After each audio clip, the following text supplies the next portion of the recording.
Assalamualaikum warahmatullahi wabarakatuh. Berjumpa lagi dengan Ibu. Pada kesempatan kali ini kita akan belajar tentang bab 5, yaitu pembelajaran tentang kisah hijrah Nabi Muhammad SAW ke Madinah. Baiklah anak-anak, sebelum memulai pembelajaran, mari kita berdoa terlebih dahulu. Bismillahirrahmanirrahim. Rabbi zidni ilman warzuqni fahman waj'alni minas sholihin. Rabbi shrah li sadri wa yassir li amri wahlul 'uqdatam min lisani yafqahu qawli. Amin. Seperti yang sudah Ibu sampaikan, kali ini kita akan belajar tentang bab 5, yaitu kisah hijrah Nabi Muhammad SAW ke Madinah. Tujuan pembelajaran pada bab 5 ini diharapkan: 1. Menjelaskan sebab-sebab Nabi Muhammad SAW hijrah ke Madinah. 2. Siswa dapat menceritakan kisah peristiwa hijrah Nabi Muhammad SAW ke Madinah.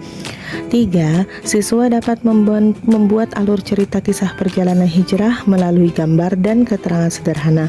4. Siswa dapat menyimpulkan pelajaran di balik hijrah Nabi Muhammad SAW ke Madinah. 5. Siswa dapat meneladani perjuangan Nabi Muhammad SAW dan para sahabat. 6. Dapat membiasakan sikap percaya diri, teguh pendirian, dan bertanggung jawab.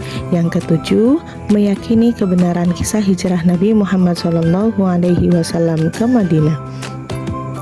Berikut, silakan kalian perhatikan. Ini adalah peta konsep kisah hijrah Nabi Muhammad SAW ke Madinah. Yang pertama, kita akan mempelajari tentang kisah hijrah Nabi Muhammad SAW. Kemudian, sebab Nabi Muhammad SAW hijrah. Selanjutnya, perjalanan hijrah Nabi Muhammad SAW. Dan yang terakhir, yaitu tentang hikmah hijrah Nabi Muhammad SAW. Coba kalian perhatikan dan amati gambar berikut. Tahukah kalian apa itu hijrah?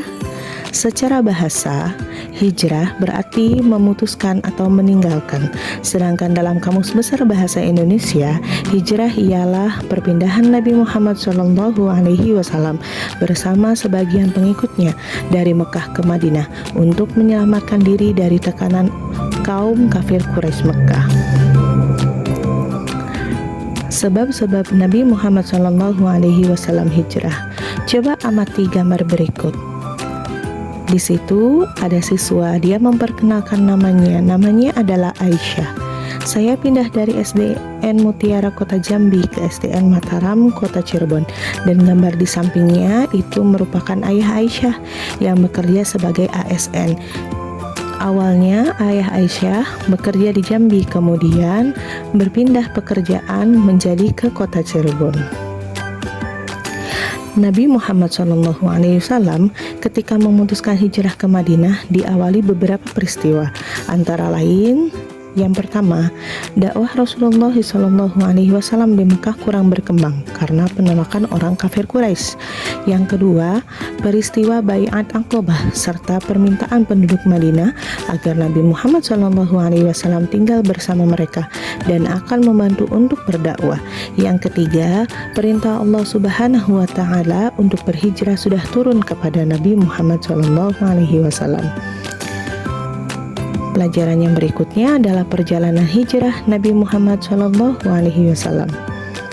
Tahukah kalian peristiwa perjalanan hijrah Nabi Muhammad SAW ke Madinah? Bagaimana strategi Nabi Muhammad SAW agar dapat selamat sampai Madinah? Siapa saja orang-orang yang menemani Nabi Muhammad SAW dalam perjalanan ke Madinah?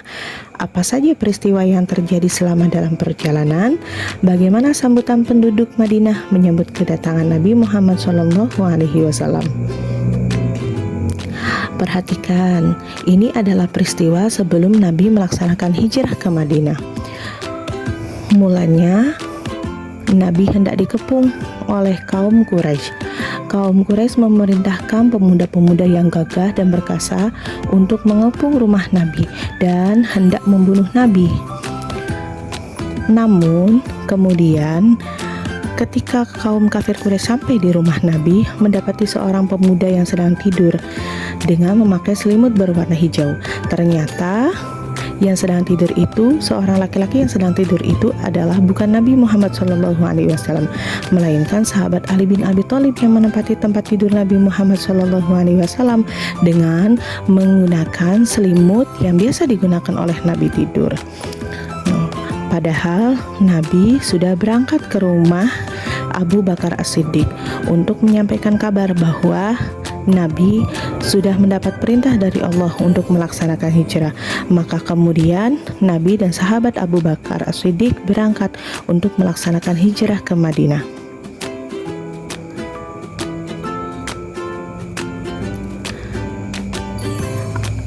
Di awal perjalanan, kemudian Nabi Muhammad dan sahabat Abu Bakar As-Siddiq karena dikejar oleh para kaum kafir Quraisy, kemudian mereka bersembunyi di dalam sebuah gua, yaitu di dalam gua Tsur.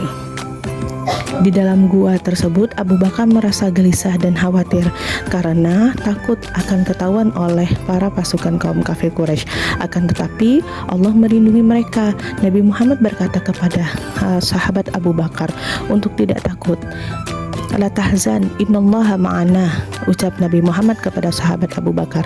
Kemudian Allah melindungi mereka dengan memberikan sarang laba-laba di depan pintu gua agar para pasukan kaum kafir Quraisy berpikir bahwa gua tersebut tidak pernah didatangi oleh orang karena ada sarang laba-laba yang masih utuh. Dalam perjalanan ke Madinah, setelah Nabi sampai ke Madinah, Nabi disambut oleh kaum Yasrib. Nabi Muhammad disambut oleh kaum Yasrib dengan penuh kegembiraan dan sukacita. Mereka mengumandangkan pujian-pujian atas kedatangan Nabi dan para sahabat, seperti pujiannya yaitu Tola'al badru alaina min saniyatil wada' wajaba syukru alaina mada'a lil hida'. Nah, anak-anak, itulah demikian perjalanan Nabi hijrah ke Madinah. Selanjutnya yang akan kita pelajari adalah hikmah hijrah Nabi Muhammad SAW. Hikmah hijrah Nabi Muhammad SAW ke Madinah yaitu yang pertama, terhindar dari kezaliman kaum kafir Quraisy. Yang kedua, hijrah adalah pintu gerbang yang mengantarkan Islam pada kejayaan dan kesuksesan. Yang ketiga, pada hijrah terdapat semangat persaudaraan. Hal ini terlihat pada hubungan kaum muhajirin dan ansor, juga hubungan kaum muslimin dengan non-muslim di Madinah. Baik anak-anak, pada pembelajaran bab 5 ini itu yang bisa Ibu sampaikan. Semoga pembelajaran ini bermanfaat untuk kalian semua dan kalian jadi tambah meyakini tentang kisah hijrah Nabi Muhammad SAW ke Madinah. Sampai bertemu kembali. Wassalamualaikum warahmatullahi wabarakatuh.